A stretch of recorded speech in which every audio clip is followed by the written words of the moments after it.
Hi everyone, welcome back to another episode of Big East Breakdown. We're talking about each men's basketball team in the Big East. I'm your host, Richard Prosser, along with Jordan Rosenthal, and this week we talk about the Xavier Musketeers. Xavier went 23-13 last year overall, 8-11 in Big East play. They kind of crashed and burned at the end of the season.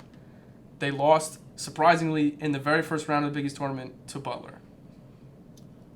And looking at the losses that they have this year, we're going to start with Paul Scruggs.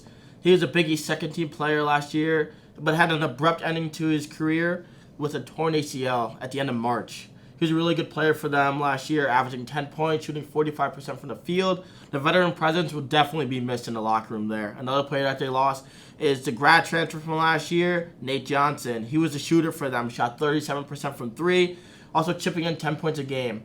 With the team not having a lot of shooting, they're going to definitely miss Johnson's ability to stretch the floor. Now we're going to go into some key additions. We're going to start with Sully Bohm. He's a star from UTEP, averaged 19 points per game last year.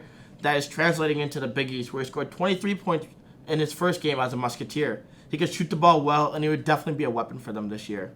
Another player to look at is Desmond Claude. He's a four-star from New Haven, Connecticut, actually. He's a good player who can finish with both hands. He has a solid shot, and is described to be the most underrated freshman in the country by the field of 68. Looking at the roster now, Jack Nunge is among many players back for the Musketeers, and he will be crucial for the team. The Big East has become this sort of conference of giants, and Nunge will be tasked with handling them all. His battles against the likes of Ryan Kalkbrenner and Donovan Clingan will be the deciding factor in those prime matchups. And then for a breakout player, Colby Jones really broke out last season. He won NIT MVP with Xavier winning the NIT, but I think he takes it even further this year. Big, athletic, do-it-all guard. He's easily one of the most well-rounded players in the conference. If he's able to find a little rhythm from three, I think he seriously has a shot at Big East Player of the Year. Looking at how UConn matches up, this is the first episode here where I think this is actually a negative matchup for UConn. Xavier has the size, the athleticism, and the experience to really give the Huskies some problems.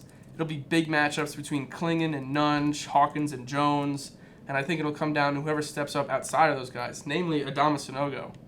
That's it for this episode of Big East Breakdown. Next week, we're going to talk about the Marquette Golden Eagles.